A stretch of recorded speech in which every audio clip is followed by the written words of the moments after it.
Good evening dear friends, मैं doctor Sanjay sir स्वागत करते हैं आपका अनअकैडमी यूपीएससी हिंदी चैनल पर। मित्रों, आज आपके लिए बौद्ध धर्म को लेकर आए हम। आज की क्लास में महात्मा बुद्ध के विषय में डिस्कस किया जाएगा और कोशिश ये होगी कि 2 से 3 क्लास में हम महात्मा बुद्ध को कवर करें, क्योंकि ये ज़्यादा इम्पोर्टेंट है और यहाँ से क्वेश्चन भी बहुत अच्छा तरीके से पूछा जाता है। प्री और मेंस दोनों स्तर पर यहाँ से क्वेश्चन पुटअप किया जाता है।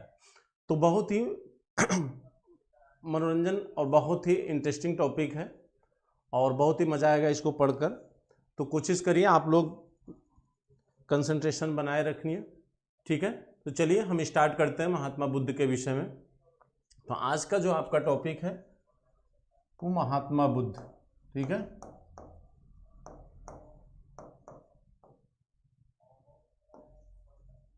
महात्मा बुद्ध।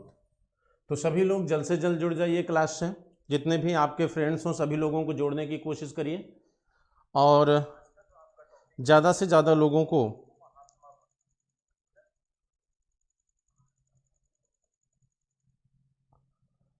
ठीक है। चलिए मैं क्लास कंटिन्यू करता हूँ। देखिए, एकदम बहुत ही कहानी के रूप में आपको बताने की कोशिश करूँगा। एकदम कहानी के तौर पर आपको बताऊँगा ताकि चीज़ें आपको एकदम मेमोराइज हो जाए, याद हो जाए, ठीक है। और महात्मा बुद्ध का जो दर्शन है, जो ज्ञान है, वो बेहद ही इंटरेस्टिंग है, बहुत ही आपके जीवन में भी बहुत ही यूजफुल है। तो चलिए हम देखते हैं कि महात्मा बुद्ध का जीवन कैसा रहा। तो कहा जाता है कि महात्मा बुद्ध का जो संबंध है देखिए, इनका जन्म जो माना जाता है, महात्मा बुद्ध का जन्म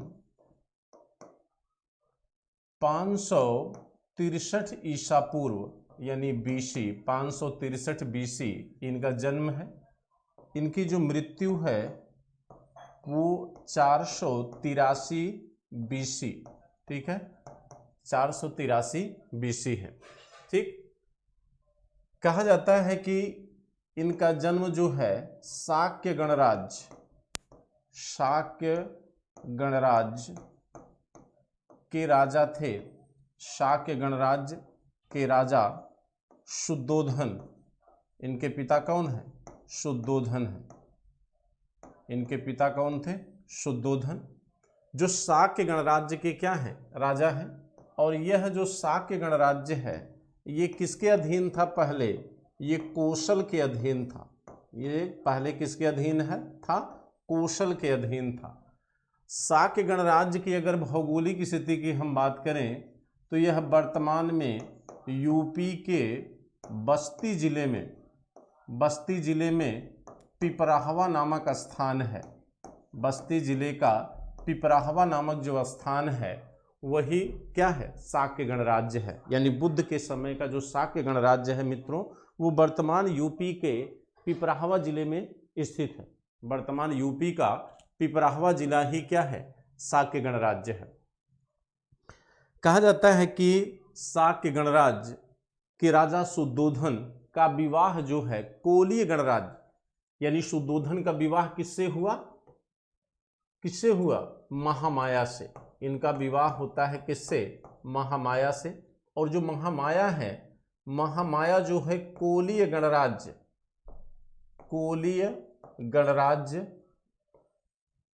महामाया कहाँ की थी? कोलीय गणराज्य की थी। कोलीय गणराज्य, यहाँ के राजा शुभग सेन की पुत्री थी। यहाँ के राजा शुभग सेन की पुत्री थी, ठीक है। कहा जाता है कि शाक्य गणराज्य और कोली गणराज्य के बीच, देखिए इन दोनों गणराज्यों के बीच, ये कोली गणराज्य है और ये शाक्य गणराज्य है, इन दोनों गणराज्यों के बीच रोहिणी नदी सीमा बनाती थी। कौन सी नदी सीमा बनाती थी? रोहिणी नदी। तो रोहिणी नदी की चर्चा हमने अभी इसलिए कर दिया क्योंकि अभी आगे जब हम बताएंगे कि भगवान बुद्ध ने गृह त्याग क्यों किया था तो वहां पर इस रोहिणी नदी की चर्चा आएगी। महात्मा बुद्ध के गृह त्याग का एक कारण ये रोहिणी नदी के जल के विवाद भी था, ठीक है। तो कहा जाता है इन दोनों गणराज्यों के बीच वैवाहिक संबंध स्थापित हुआ और इसी महामाया के गर्भ से पैदा हुए थे भगवान बुद्ध। तो बौद्ध साहित्य में महामाया के गर्भ से जन्म लेने को लेकर एक कथन, एक कथानक दिया गया है जिसमें कहा गया है कि एक दिन महामाया ने, इसमें कहा गया है बौद्ध साहित्य में कि एक दिन महामाया ने स्वप्न देखा कि एक सफेद हाथी उनके गर्भ में प्रवेश करता है, एक सफेद हाथी उनके गर्भ में प्रवेश करता है। तो इसीलिए सफेद हाथी को बुद्ध के गर्भ में आने का प्रतीक माना जाता है और कमल को बुद्ध के जन्म लेने का प्रतीक माना जाता है। देखिए, कहते हैं कि हाथी जो है ये बुद्ध के गर्भ में आने का प्रतीक है, बुद्ध के गर्भ में आने का प्रतीक, बुद्ध के गर्भ में आने का प्रतीक है, बुद्ध के गर्भ में आने का प्रतीक है। और दूसरा कमल बुद्ध के जन्म का प्रतीक है, बुद्ध के जन्म का प्रतीक, बुद्ध के जन्म का प्रतीक है। ठीक है, अब देखिए, कहते हैं कि हाथी जो है बुद्ध के गर्भ में आने का प्रतीक है और कमल बुद्ध के गर्भ में माने बुद्ध के जन्म का प्रतीक माना जाता है।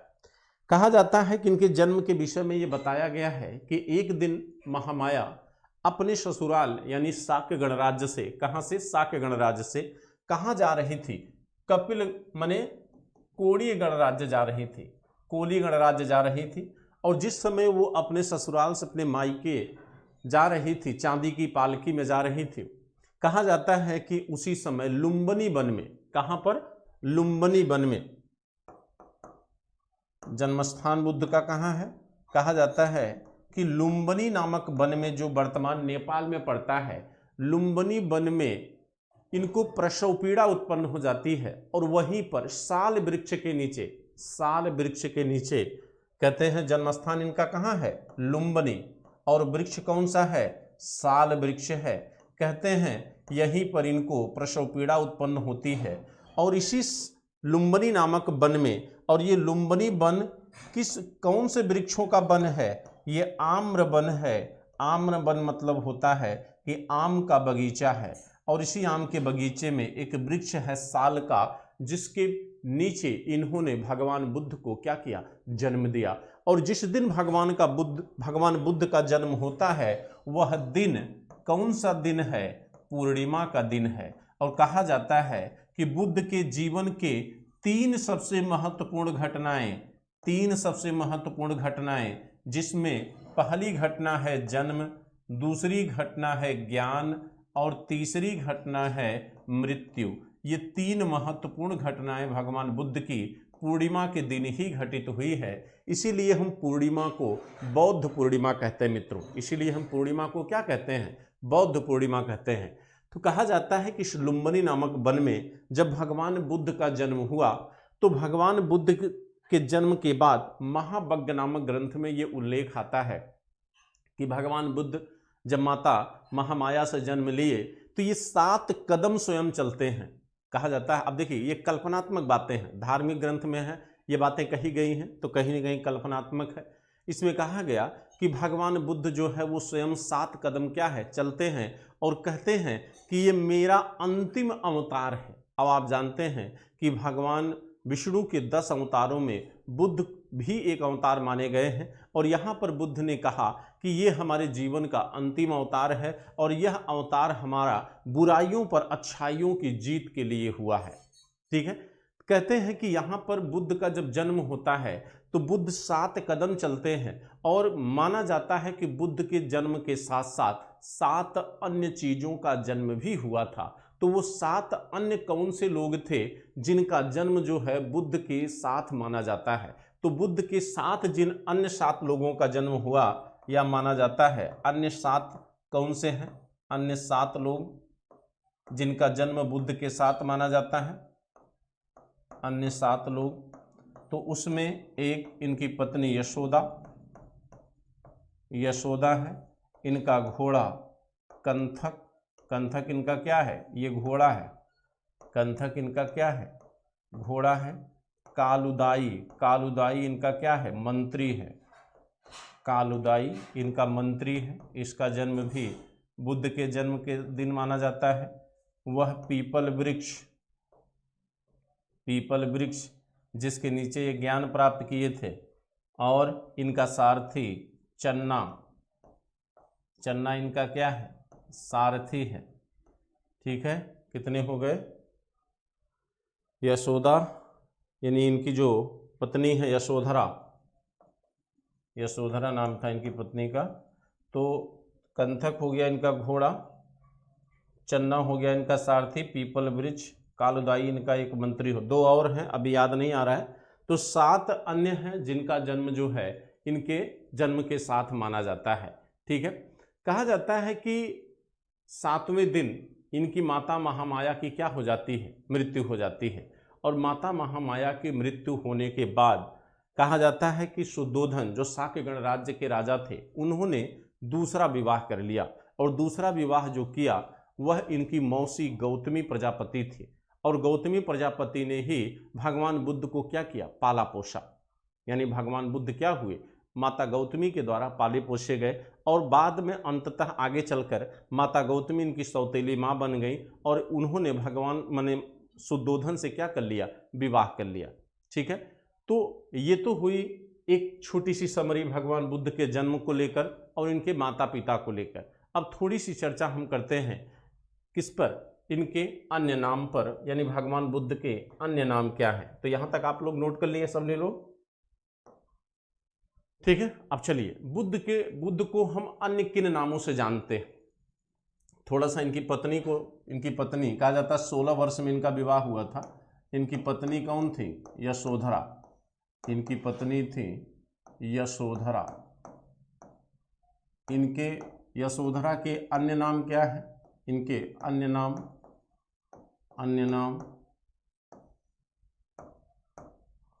नाम में बिंबा है, गोपा और भद्रकक्षा। ये तीनों नाम इनकी पत्नी यशोधरा के हैं मित्रों। ये तीनों नाम किसके हैं, इनकी पत्नी यशोधरा के। ठीक, और 16 वर्ष में इनका विवाह हुआ था, और विवाह के 12 वर्ष बाद इनको जो संतान प्राप्त हुई थी, राहुल। ठीक है, राहुल जिसे आप कहते हैं। अब हम देखते हैं भगवान बुद्ध को अन्य किन नामों से जानते हैं। ठीक है, तो चलिए, महात्मा बुद्ध के अन्य नाम कौन कौन से हैं? महात्मा बुद्ध, इनके जो अन्य नाम हैं उसमें पहला आता है शाक्य सिंह। दूसरा आता है शाक्य मुनि। दूसरा है, तीसरा है तथागत। चौथा देशबल। चौथा क्या है, देशबल। देखिए, एक नाम इनका था स्वमत विरुद्धा।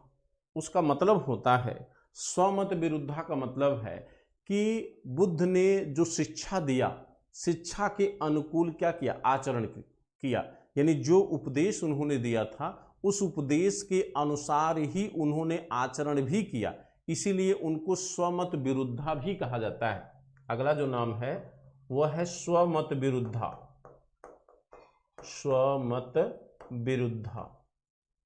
इसका मतलब होता है शिक्षा के अनुकूल आचरण करना। शिक्षा के अनुकूल आचरण करना। शिक्षा के अनुकूल आचरण करना, यानी भगवान बुद्ध ने जैसा उपदेश दिया था वैसा ही उन्होंने क्या किया, आचरण किया, इसलिए उनको हम स्वविरुद्धा भी कहते हैं। इसके साथ साथ आप जानते हैं ललित विस्तर नामक किताब में इनको एशिया का पुंज भी कहा गया है। एशिया का पुंज।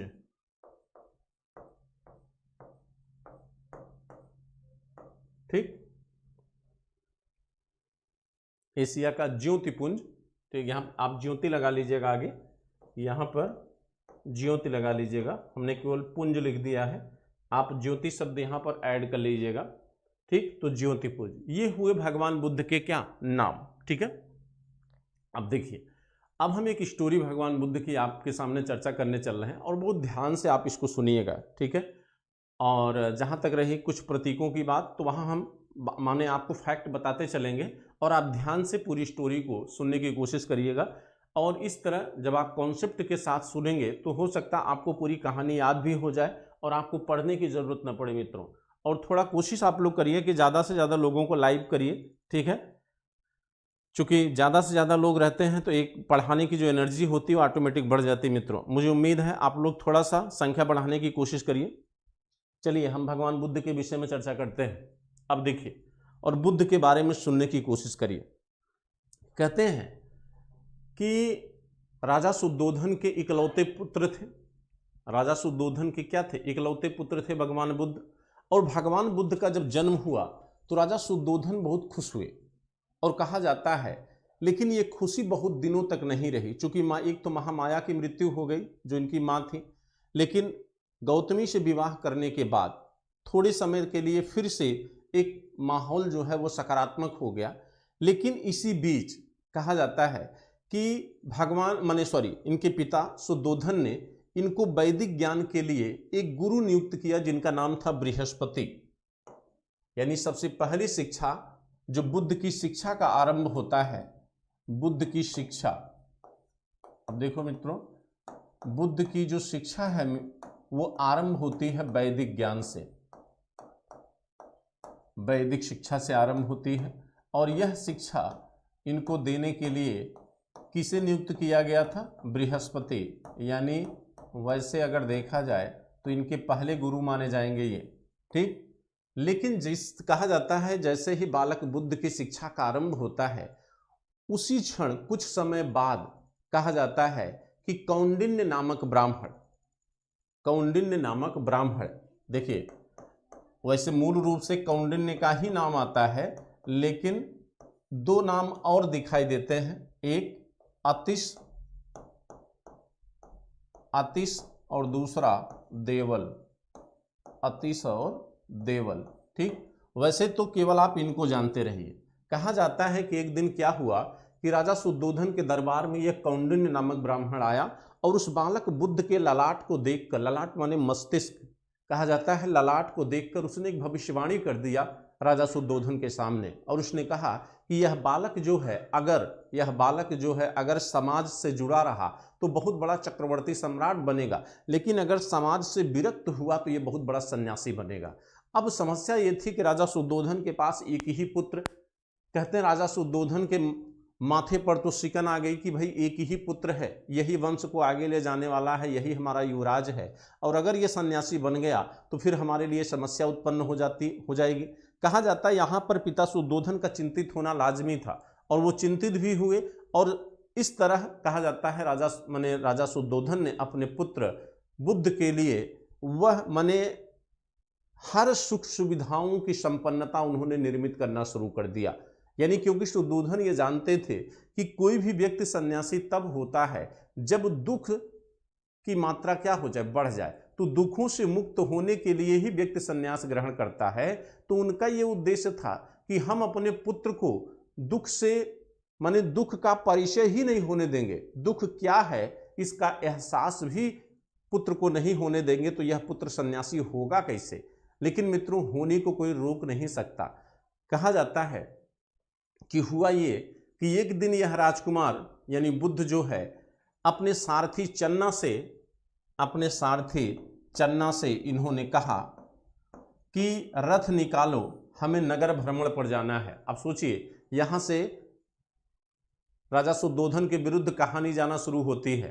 कहा जाता है कि उन्होंने सारथी चन्ना को उठाया और नगर भ्रमण के लिए अपने घोड़े कंथक को तैयार किया। कहा जाता है सारथी चन्ना घोड़े कंथक को लेकर तैयार होता है और राजकुमार बुद्ध को नगर भ्रमण के लिए ले जाता है, जहां पर बुद्ध ने कितने दृश्य देखे? 4 दृश्य देखे। जो बुद्ध ने 4 दृश्य देखे, उस दृश्य में सबसे पहला दृश्य था बुजुर्ग का, एक वृद्ध व्यक्ति का।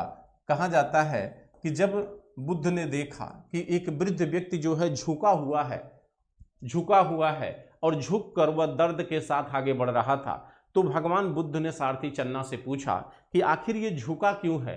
तो सारथी चन्ना ने कहा कि यह जीवन की एक अवस्था है जो आपके साथ भी होनी है और मेरे साथ भी होनी है। तो कहा जाता भगवान बुद्ध को यह भी नहीं पता था कि वास्तव में जीवन की कई अवस्थाएं होती हैं।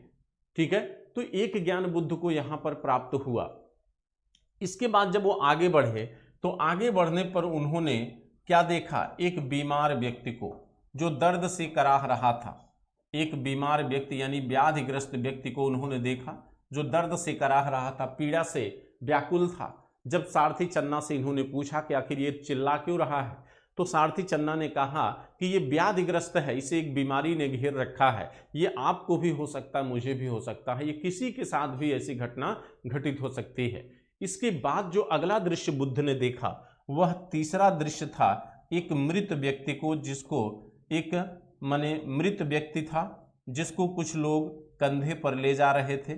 जब सारथी चन्ना ने भगवान बुद्ध ने यहाँ पर पूछा कि आखिर ये कौन है जिसको कुछ लोग लेकर जा रहे हैं, तो यहाँ पर सारथी चन्ना ने कहा कि ये जीवन का अनिवार्य सत्य है, यही एक अनिवार्य सत्य है, जो जन्म लेता है वो मरता है, और यह व्यक्ति क्या है, मर चुका है। तो कहा जाता है इन तीनों दृश्यों ने बुद्ध को कहीं न कहीं क्या किया, पीड़ा प्रदान किया। यानी यहाँ पर तीनों दृश्यों से बुद्ध को क्या मिला, पीड़ा। और अंतिम दृश्य जो था वो एक सन्यासी का था। अंतिम दृश्य क्या है, सन्यासी का। कहते हैं एक सन्यासी वृक्ष के नीचे प्रसन्न चित्त मुद्रा में सभी बंधनों से मुक्त बैठा हुआ था। और जब भगवान बुद्ध ने पूछा कि ये कौन है, तो सारथी चन्ना ने कहा ये जीवन से विरक्त एक सन्यासी है, जिसे न मोह है न माया है, यह निश्चिंत है। कहा जाता है इसके बाद सारथी चन्ना को भगवान बुद्ध ने रथ वापस करने के लिए कहा, और सारथी चन्ना जब रथ वापस लेकर आया तो रथ वापसी के बाद भगवान बुद्ध ने उस राजमहल में ही जम्बू वृक्ष के नीचे, किस वृक्ष के नीचे, जम्बू वृक्ष के नीचे उन्होंने पद्मासन मुद्रा में आसन ग्रहण कर लिया। और जैसे ही जम्बू वृक्ष के नीचे पद्मासन मुद्रा में आसन ग्रहण किया, पिता शुद्धोधन की चिंताएं क्या हो गई, बढ़ गई कि ये तो अब लक्षण दिखने शुरू हो गए। कहा जाता है कि पिता शुद्धोधन ने तुरंत जो है 3 ऋतुओं में 3 राजमहलों का निर्माण किया, 3 ऋतुओं में 3 राजमहल का निर्माण कर दिया। ठीक है, अब 3 राजमहल बन गए ऋतुओं के अनुसार। भगवान किसके लिए, युवराज माने सिद्धार्थ के लिए। कहा जाता है कि अब यहाँ पर बुद्ध जो है 3 ऋतुओं में अलग अलग राजमहलों में रहते थे ताकि उनको किसी दुख का एहसास न हो। कहते हैं कि भगवान पिता शुद्धोधन ने यह सोचा कि अगर हम अपने पुत्र का विवाह कर दें तो हो सकता है यह गृहस्थ जीवन में क्या हो जाए, लीन हो जाए, इस भोग विलास की जिंदगी से विरक्त न हो पाए। और इसीलिए इन्होंने, कहते हैं कि शाक गणराज्य की सुंदर राजकुमारी यशोधरा से, देखिए कहते हैं इनकी पत्नी भी किस गणराज्य की थी, शाक गणराज्य की थी। शाक गणराज्य की सुंदर राजकुमारी यशोधरा से इनका विवाह हुआ। कितने वर्ष में, 16 वर्ष में। और जब विवाह हुआ तो विवाह होने के 12 वर्ष बाद, विवाह होने के 12 वर्ष बाद एक दिन कहा जाता है कि जब दासी ने आकर भगवान बुद्ध को बताया कि आपको पुत्र रत्न की प्राप्ति हुई है, तो बुद्ध ने कहा लो राहु आ गया। राहु माने बंधन, यानी अब एक बंधन और क्या हो गया, बढ़ गया। भाई सीधी सी बात है, जब संबंधों की मात्रा बढ़ती है तो बंधन भी क्या होते, बढ़ते हैं। और संबंध जितने बढ़ते जाते हैं आपकी जो माया है वो भी उतना क्या होती है, बढ़ती जाती है।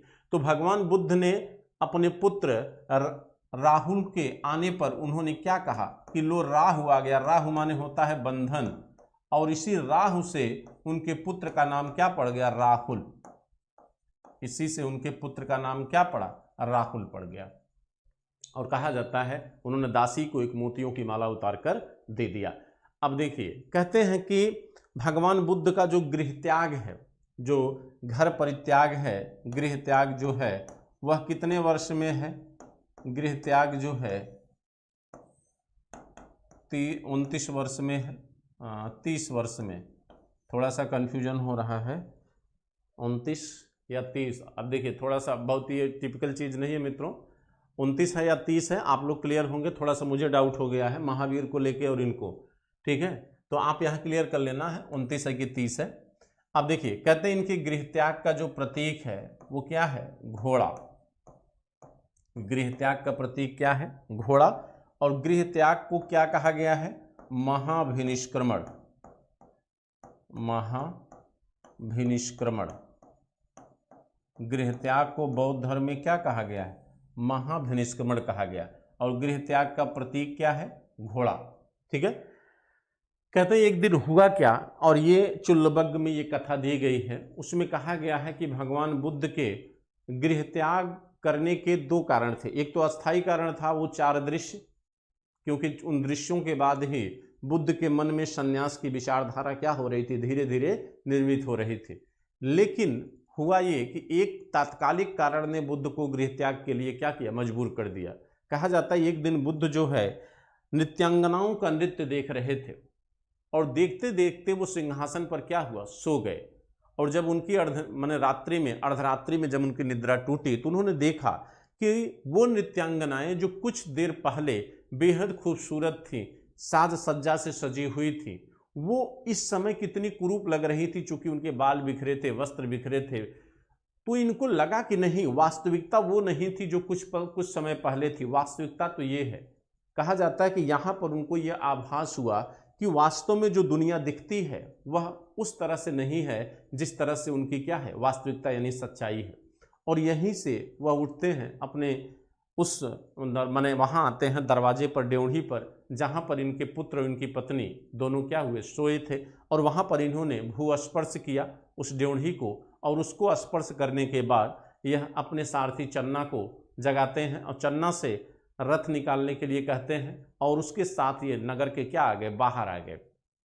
अब देखिए कहते हैं नगर के जब बाहर ये आए, नगर के बाहर आने के बाद भगवान बुद्ध ने सारथी चन्ना के साथ ये आए कहाँ पर, अनुपीय नामक स्थान पर। कहाँ पर आए, अनुपीय नामक स्थान पर। यहाँ पर आने के बाद इन्होंने अपने सारथी चन्ना को कहा कि अब आप क्या करिए, वापस जाइए। यानी अब सोचिए, एक बहुत ही आश्चर्यजनक बात चन्ना के सामने भगवान बुद्ध ने रखा। इन्होंने कहा कि अब आप वापस जाइए, हम संन्यास ग्रहण कर रहे हैं। कुछ समय के लिए तो सारथी चन्ना को विश्वास ही नहीं हुआ, वह कहने लगा कि हम वापस नहीं जा सकते, सुद्धोधन हमारी हत्या कर देंगे। लेकिन कहा जाता है कि यहाँ पर भगवान बुद्ध ने उसको बार बार समझाया कि नहीं, तुम वापस जाओ, हम संन्यास ग्रहण कर चुके हैं। लेकिन चन्ना जाने को तैयार नहीं था। कहा जाता है भगवान बुद्ध उसको विश्वास दिलाने के लिए कि पिता सुद्धोधन इस बात को स्वीकार कर ले कि उनके पुत्र ने संन्यास ग्रहण कर लिया है, इस विश्वास को हासिल करने के लिए उन्होंने अपने बालों को अपनी कटार से काटा, और अपने जो वस्त्र थे, जो राजसी वस्त्र थे, उसको उतार कर उन्होंने क्या किया, बुद्ध को अपने सारथी चन्ना को दिया, और कहा कि आप इसे ले जाकर दे दीजिए, किसको, हमारे पिता को। वो विश्वास कर लेंगे कि हमने जो है घर का परित्याग कर दिया है।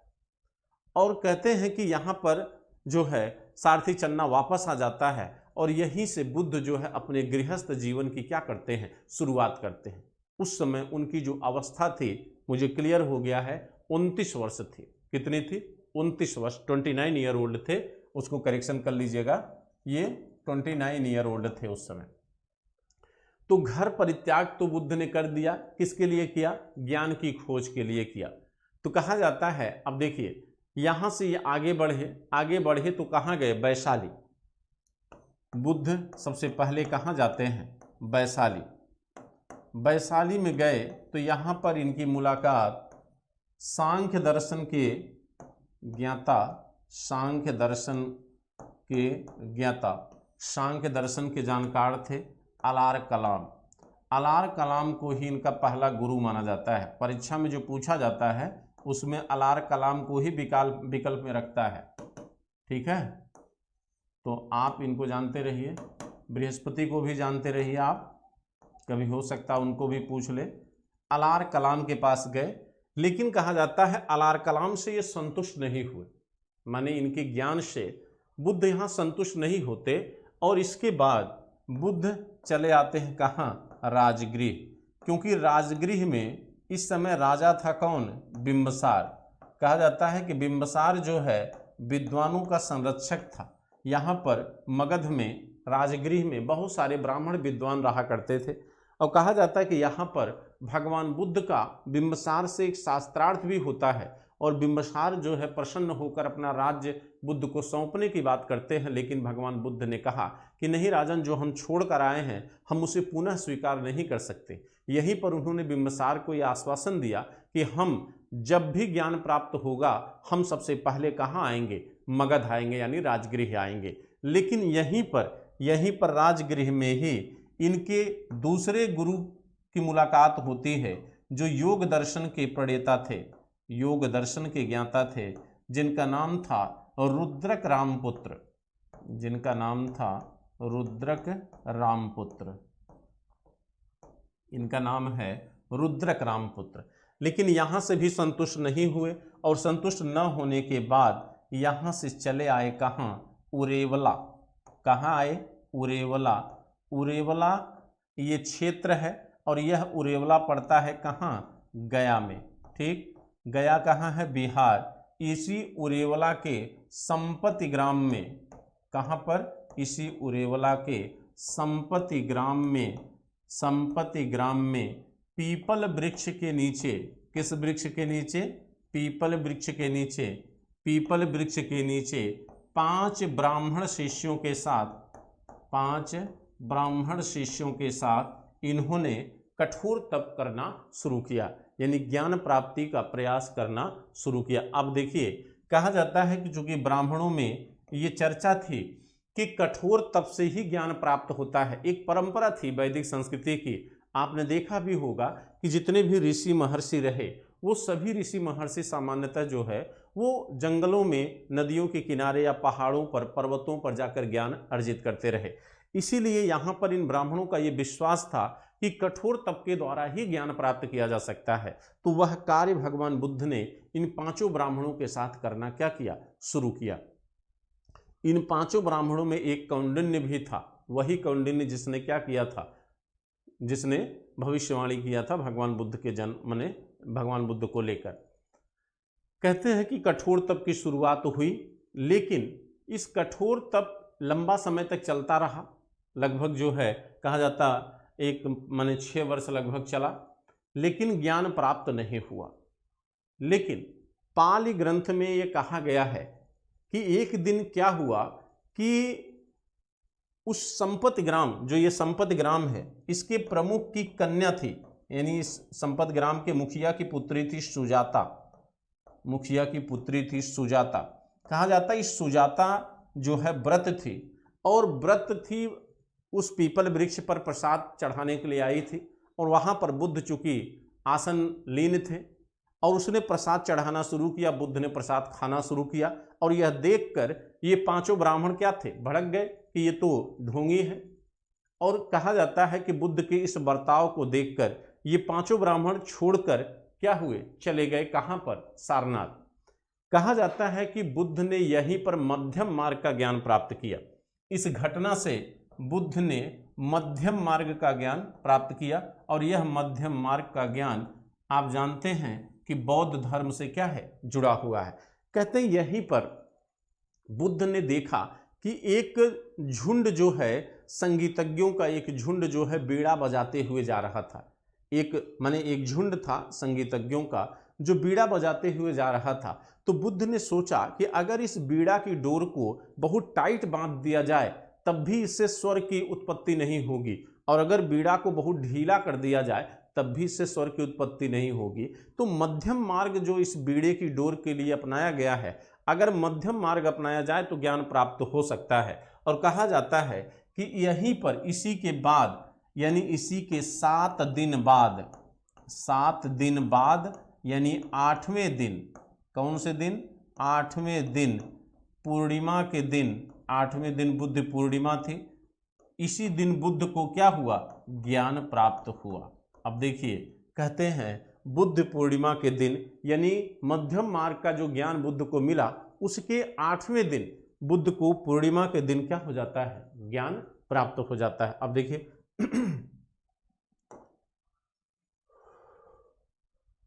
अब देखिए बुद्ध को जो ज्ञान प्राप्त हुआ मित्रों, ये जब ज्ञान प्राप्त हुआ तो वह गया, जहां पर इनको ज्ञान प्राप्त हुआ यह गया बोध गया हो गया, ये गया क्या हो गया, बोध गया हो गया। वह वृक्ष बोध वृक्ष हो गया, वह वृक्ष क्या हो गया, बोध वृक्ष हो गया। और वह दिन बुद्ध पूर्णिमा हो गया,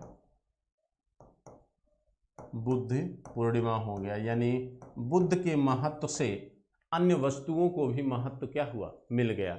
ये जीवन की सबसे बड़ी उपलब्धि हो सकती है कि जब आपके कार्यों से किसी अन्य व्यक्ति को महत्व मिलने लगे तो आपका महत्व क्या होता है, ऑटोमेटिक बढ़ जाता है। अब यहाँ पर देखिए कि बुद्ध के ज्ञान प्राप्ति से इन 3 चीज़ों का महत्व अपने आप क्या हुआ, बढ़ गया। ठीक, कहते हैं जब बुद्ध को यहाँ पर ज्ञान प्राप्त हुआ तो ज्ञान किस चीज़ का, वो ज्ञान क्या था, वो ज्ञान था 4 आर्य सत्य, 4 आर्य सत्य। वो ज्ञान क्या है, 4 आर्य सत्य है। यहीं पर बुद्ध को ये ज्ञान हुआ कि दुख है, आप लोगों को तो पैदा होते ही इसका ज्ञान हो जाता है, दुख है, दुख का कारण है,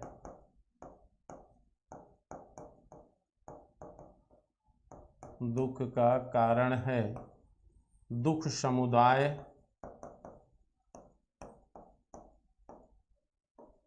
दुख समुदाय, दुख समुदाय प्रतिपदा, दुख समुदाय प्रतिपदा। ये जो बुद्ध के जीवन के जो 4 आर्य सत्य थे यही उनके जीवन के क्या थे, ज्ञान थे। कहा जाता है बुद्ध को जब ज्ञान प्राप्त हुआ तो लगभग 1 सप्ताह वो आश्चर्यचकित तौर पर यानी 7 दिन वो यहीं पर क्या रहे, विराजमान रहे। क्योंकि उनका जो उद्देश्य था, उनका उद्देश्य ये था मित्रों,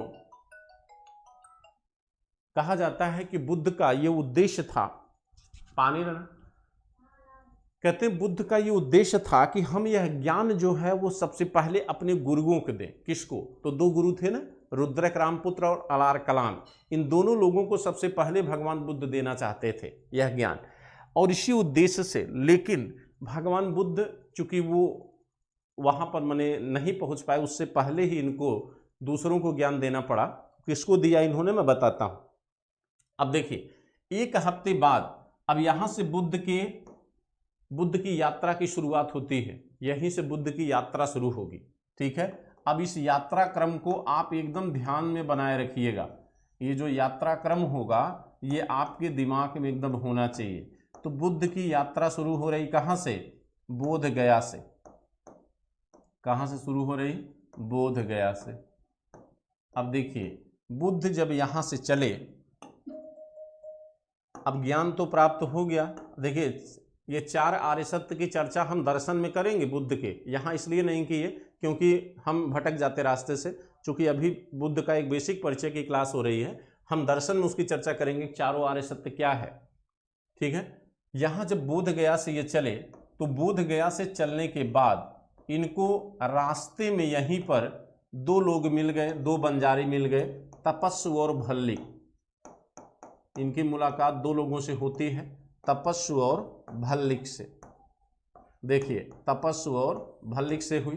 कहते बुद्ध ने इन दोनों को आर्य सत्य के विषय में बताया, लेकिन इन दोनों के पल्ले नहीं पड़ा, ऊपर से निकल गया। ठीक, तो बुद्ध इसके बाद सीधा कहाँ पहुँचे, सारनाथ।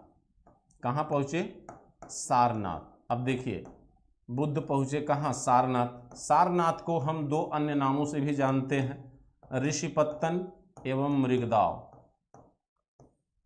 ऋषिपत्तन एवं मृगदाव। यहीं इसी सारनाथ में जो बुद्ध के साथ वो 5 ब्राह्मण थे ना, जो बोध गया में ज्ञान प्राप्ति के लिए लगे हुए थे, उनको 5 हंसों के रूप में दिखाया गया है। सारनाथ में जो चित्रकला, बौद्ध चित्रकला जो मिली है, उस बौद्ध चित्रकला में उन पांचों ब्राह्मणों को जो बुद्ध के साथ ज्ञान प्राप्त कर रहे थे, उनको 5 हंस के रूप में दर्शाया गया है। ये सारनाथ, आप जानते हैं कि सारनाथ बौद्ध स्थल है। यहाँ पर बौद्ध कलाओं का बृहद रूप से अंकन किया गया है, जो अभी हम आपको पढ़ाएंगे। अभी आपको मूर्तिकला और चित्रकला, आर्ट एंड आर्किटेक्चर में चलेगा। अब देखिए कहते हैं सारनाथ में जब आए तो यहाँ पर उन्हीं पांचों जो है ब्राह्मण शिष्यों को यहाँ पर इन्होंने क्या किया, उपदेश दिया। और जब उपदेश दिया तो इसी को क्या कहा गया, धर्म चक्र प्रवर्तन। इसे क्या कहा गया, धर्म चक्र प्रवर्तन। और कल हमने जैन धर्म में बताया था कि जैन धर्म में पहले उपदेश को क्या कहा गया। तो जो प्रथम धर्म चक्र प्रवर्तन है वो कहाँ पे हुआ, सारनाथ में। कहाँ पर हुआ, सारनाथ में। और जो द्वितीय धर्म चक्र प्रवर्तन हुआ वो कहाँ हुआ, रत्नागिरी में। द्वितीय धर्म चक्र प्रवर्तन कहाँ हुआ, रत्नागिरी, महाराष्ट्र में। और तीसरा माना जाता है इनके शिष्यों के द्वारा कहाँ हुआ था, कर्नाटक में। ठीक है, तो कहा जाता है कि जो सारनाथ में पहला धर्म चक्र प्रवर्तन हुआ, यहाँ पर बुद्ध ने हीनयान, जो आगे आप बुद्ध के मरने के बाद जब आपका बौद्ध धर्म 2 भागों में, 2 संप्रदायों में डिवाइड हो जाता है, हीनयान और महायान शाखा में, तो वहाँ पर जो हीनयान विचारधारा थी, कहा जाता है कि बुद्ध ने जो पहला उपदेश दिया धर्म चक्र प्रवर्तन, वहाँ पर हीनयानी विचारधारा की बातों को ही किया। और आप जानते हैं कि जो हीनयानी विचारधारा के लोग थे वह बुद्ध के नियमों का ही अक्षरशः पालन करते थे। ठीक, और यहाँ रत्नागिरी में जो द्वितीय धर्म चक्र प्रवर्तन हुआ था, यहाँ पर महायान शाखा थी, यहाँ पर महायान शाखा थी। अब देखिए कहते हैं सारनाथ के बाद, सारनाथ में जब इन्होंने उपदेश दिया तो पहला वर्षावास। अब देखिए वर्षावास क्या होता, वर्षावास की चर्चा हमने कल भी किया था, कल भी हमने वर्षावास की चर्चा किया था। तो वर्षावास क्या होता है मित्रों,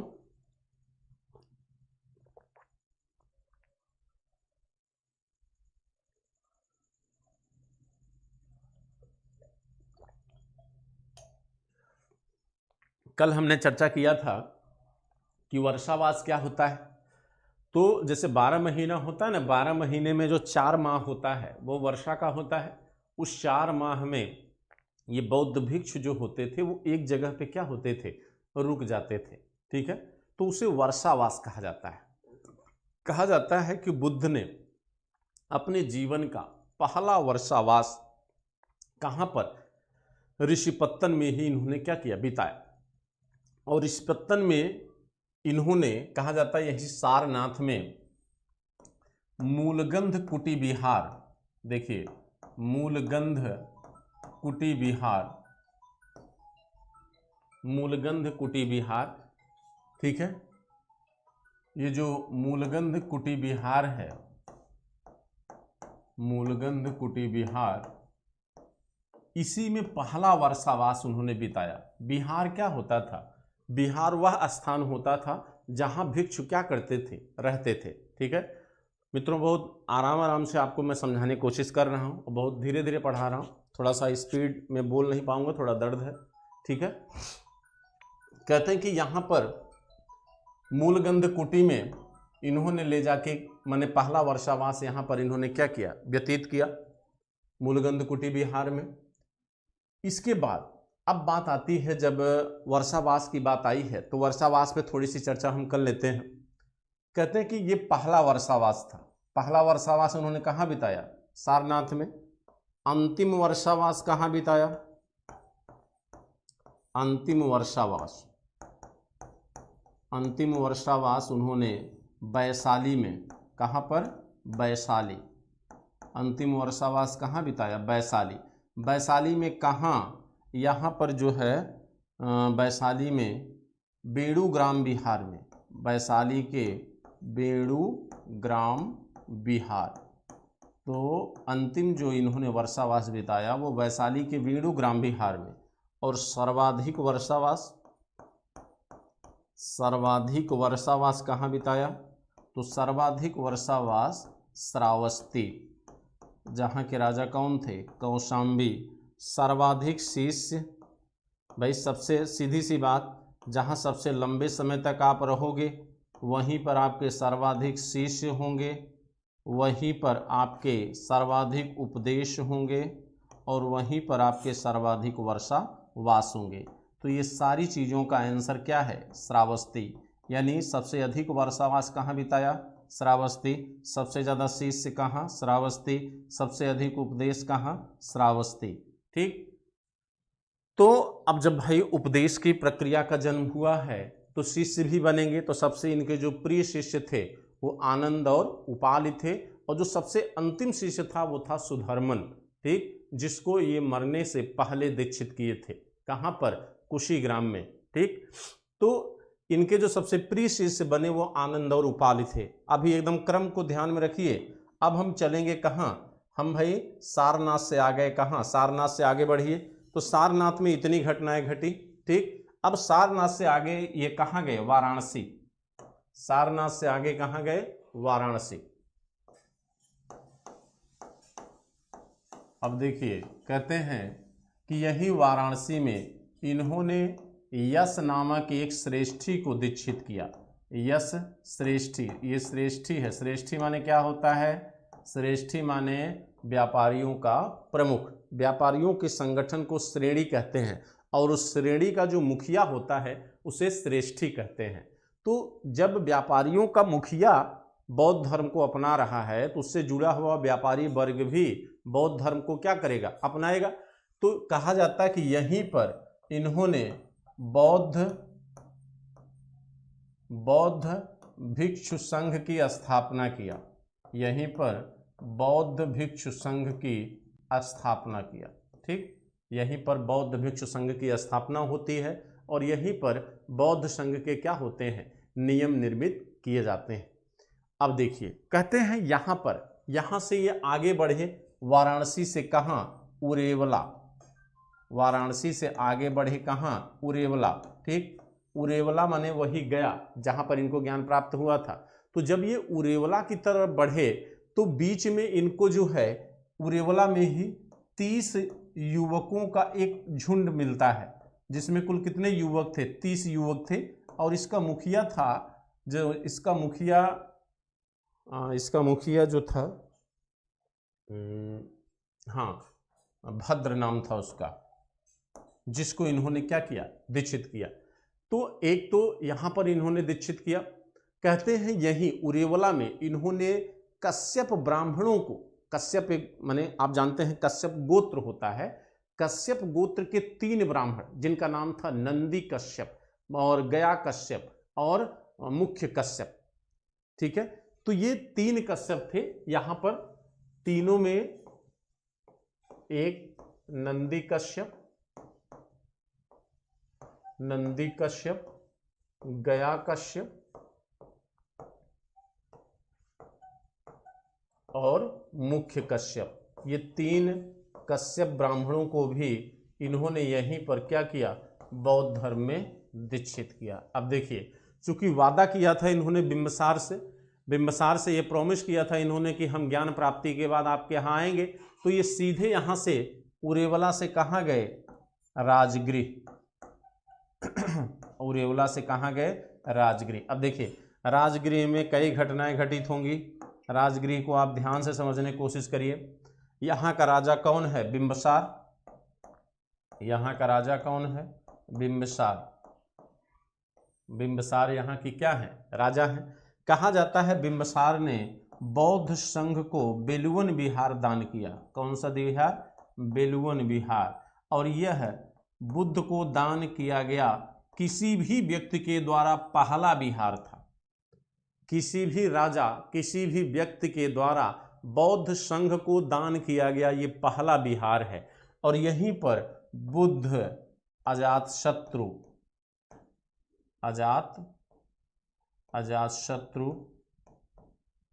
अभय, ये तीनों जो है बौद्ध धर्म क्या करते हैं? स्वीकार करते हैं।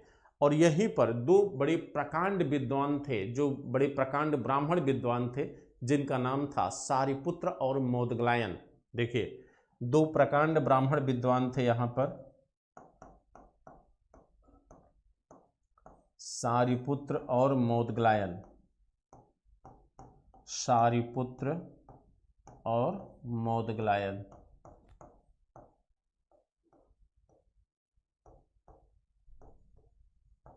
मोदग्लायन, ठीक। इन दोनों को भी बुद्ध ने क्या किया, बौद्ध धर्म में दीक्षित कर लिया। कहाँ पर, राजगृह में, ठीक है। अब ये ब्राह्मण से क्या बन गए, बौद्ध भिक्षु बन गए, और यहाँ पर ये वर्षावास अपना क्या करते हैं, बिताते हैं। कहाँ पर, राजगृह में, ठीक। कहते हैं कि अब देखिए, बड़ी आश्चर्यजनक घटना आपको बताने चल रहा हूँ मित्रों। कहते हैं कि भगवान बुद्ध जो है राजगृह से कहाँ गए, राजगृह से कपिलवस्तु गए। अब सोचिए, एक युवराज आज पुनः उस कपिलवस्तु जा रहा है जो कहीं न कहीं भगवान की मान्यता प्राप्त कर चुका है, या एक भिक्षु की मान्यता प्राप्त कर चुका है, जिसकी अपनी कुछ क्या है, एक अपनी सोसाइटी है, एक अपनी माने समृद्धि है। लोग उसे भगवान बुद्ध के रूप में जानना शुरू कर दिए हैं।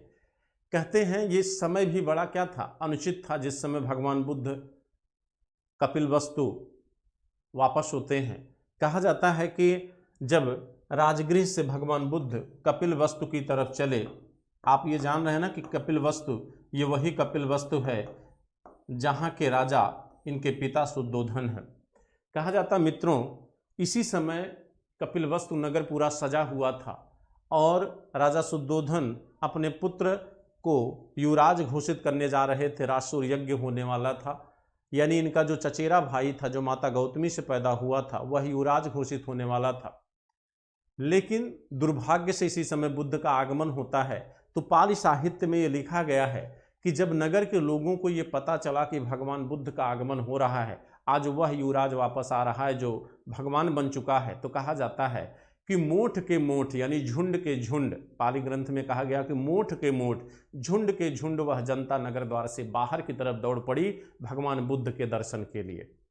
कहा जाता है वो पूरा राजमहल जो सजा हुआ था वो कुछ पल के लिए वीरान बन गया और सारी जनता भगवान बुद्ध के दर्शन के लिए दौड़ पड़ती है।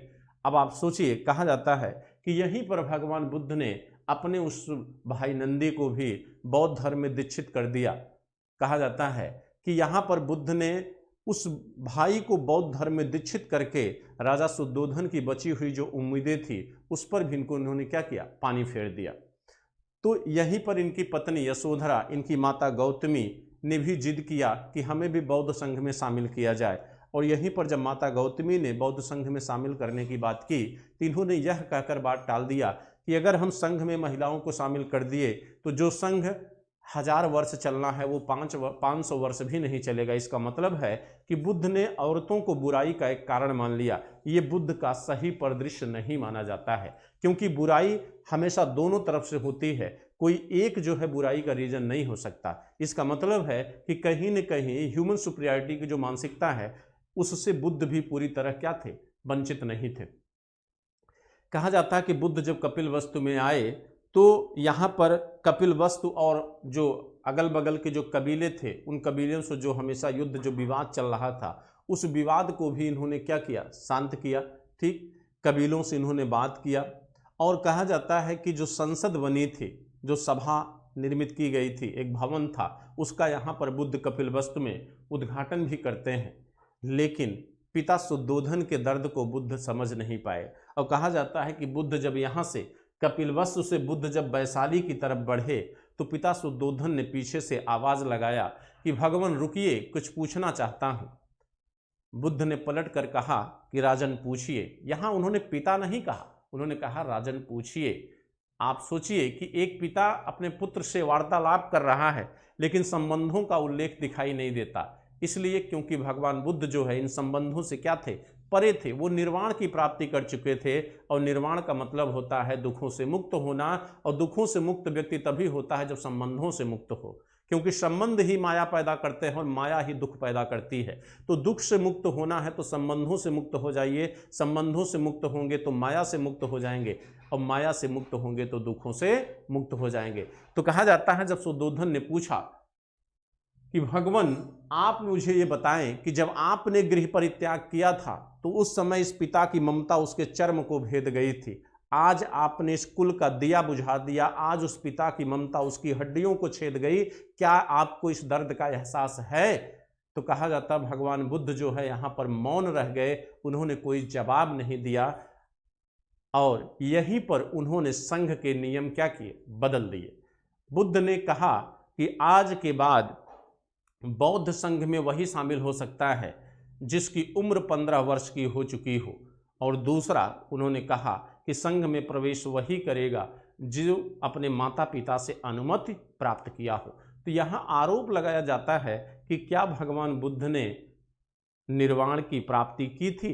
क्योंकि अगर भगवान बुद्ध पूर्णतः निर्वाण प्राप्त किए होते तो पिता शुद्धोधन की बात का उन पर कोई असर न होता, यानी उनको दुख का एहसास न होता। तो यहाँ एक आरोप लगता है भगवान बुद्ध के ऊपर कि कहीं भगवान बुद्ध ऐसा तो नहीं था कि वो दुखों से मुक्त नहीं थे।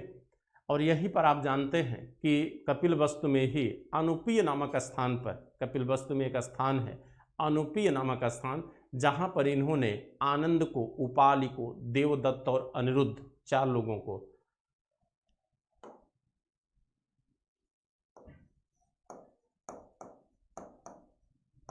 आनंद, उपालि, देवदत्त और अनिरुद्ध,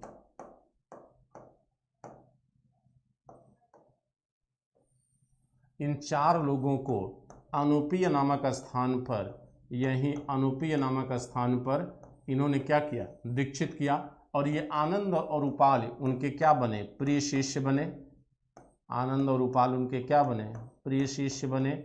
और यही आनंद जो है अब माने आपके सुक्त पिटक की रचना करेगा, सुक्त पिटक, और यही उपाल जो है विनय पिटक की रचना करेगा, विनय पिटक, ठीक है, विनय पिटक की रचना करेगा। और यहीं से, यही कपिलवस्तु से जब बुद्ध वैशाली की तरफ बढ़ेंगे तो उनकी माता गौतमी भी संघ के पीछे पीछे लग जाएंगे मित्रों। और जब ये वैशाली पहुँचेंगे तो इनकी मुलाकात आम्रपाली नामक एक सुंदर वेश्या से होती है। तो वहाँ पर क्या होगा? फिर इनकी मुलाकात अंगुलीमान से होगी, वहाँ पर क्या होगा? ये सारी बातें हम कल की क्लास में करेंगे। तो आज का जो सिक्वल होगा, जैसे बहुत सी पिक्चरें आपने देखा होगा ना कि पिक्चरें आके जैसे बाहुबली आके जो रुक जाती है उसका सिक्वल आता है आगे, तो इसी तरह इस कहानी का अगला सिक्वल जो है वो कल की क्लास में होगा। मे भी हो सकता है कल ना हो तो परसों, क्योंकि हो सकता है कल स्पेशल क्लास रहे कोई, इनकेस अगर नहीं रहती स्पेशल क्लास तो कल ही होगी, ठीक है। और कल जो है ये आपका ख़त्म हो जाएगा और कल जो है बुद्ध के 4 आर्य सत्य की भी चर्चा होगी और बुद्ध के दर्शन की भी चर्चा हम करेंगे, ठीक है। तो थैंक यू मित्रों। और आप जो भी है, जैसा भी है, अगर आपकी कोई समस्या रहती है, क्लास कैसी लगती है, क्लास में कुछ और सुधार की ज़रूरत हो तो आप कमेंट बॉक्स में नीचे जाके ज़रूर कमेंट किया करिए। और जब तक आप कमेंट नहीं करते तब तक हमें पता नहीं चलता कि आप मेरे विषय में क्या सोचते हैं, ठीक है। क्योंकि आप जितने भी हमारे छात्र हैं, कम से कम मुझे उम्मीद है कि सुबह लगभग नियर अबाउट 100 के आसपास बच्चे रहते हैं, शाम को 70-80 के आसपास। तो जितने भी हमारे बच्चे हैं सब ये लगभग रेगुलर क्लास ले रहे हैं। आप लोग जब तक कमेंट बॉक्स में जाकर नीचे, वीडियो के जो नीचे कमेंट बॉक्स होता है उसमें आप कमेंट नहीं करेंगे कि क्लास कैसी लगती है, क्या और इसमें सुधार होना चाहिए। कुछ लोग मेंस की डिमांड कर रहे हैं, बहुत जल्द जो है वो प्लस पे कोर्स स्टार्ट होने वाला मेंस का, जहाँ पर हम आपको writing work, writing skill, time management और आपकी अच्छाइयाँ बुराइयाँ अपने सामने हम देखेंगे, आपको चेक कर सकेंगे क्या प्रॉब्लम आ रही है आप में। वो सारी क्लासें आपको प्लस पे स्टार्ट होने वाली हैं बहुत जल्द। ये प्री की क्लासें हैं, यहाँ पर मैं जितना भी आपको कर सकता हूँ उससे ज़्यादा करने की मैं कोशिश कर रहा हूँ। मेरा पूरा प्रयास है कि आपका कोई क्वेश्चन न छूटे। हाँ, एक प्रैक्टिस सेशन जरूर मैं लाऊंगा एग्ज़ाम के पहले। एग्ज़ाम की जब डेट घोषित होगी, भले वो 15 ही दिन की हो, लेकिन मैं प्रॉमिस करता हूँ वो प्रैक्टिस सेशन आपके लिए बहुत इंपॉर्टेंट होगा। क्योंकि बहुत सारी ऐसी चीज़ें हैं जो मैं वैसे भी बता देता हूँ जो ज़रूरी नहीं होती हैं, लेकिन जो प्रैक्टिस सेशन होगा वहाँ पर आपको इंपॉर्टेंट क्वेश्चन ही मैं आपको कराऊँगा। और मुझे उम्मीद है कि वहाँ से बहुत सारे क्वेश्चन आपके प्री के एग्ज़ाम में फंसेंगे। मेंस की जहाँ तक चर्चा है, मेंस की क्लासें अभी आगे स्टार्ट होने वाली हैं, हो सकता है इस हफ्ते या इसी समय स्टार्ट हो जाए जल्द से जल्द जो है। और वहाँ पर आपको जो है कोर्स आपको दिया जाएगा, ठीक है। जो भी जिस तरह का कोर्स आपको करना होगा वहाँ पर आप कोर्स ले सकते हैं मित्रों। तो अभी जो क्लासें चल रही हैं वो प्री के क्लासें हैं, ठीक है। और बहुत जल्द जो है आपके लिए सारे कोर्स अवेलेबल हो जाएंगे। आपकी जो भी समस्या है कम से कम आप कमेंट बॉक्स में जाकर नीचे आप लिखेंगे, तब मुझे वो जानकारी हो पाती है कि नहीं आप ऐसा सोचते हैं। ठीक है, तो मेरे विषय में क्या सोचते हो आप कम से कम कमेंट बॉक्स में नीचे जाकर लिखें। ये लाइव कमेंट तो ये तुरंत ख़त्म हो जाता है, इसको देख भी नहीं पाता हूँ, तो कमेंट आप करते हैं तब जाके मुझे पता होता है। थैंक यू मित्रों। ठीक है।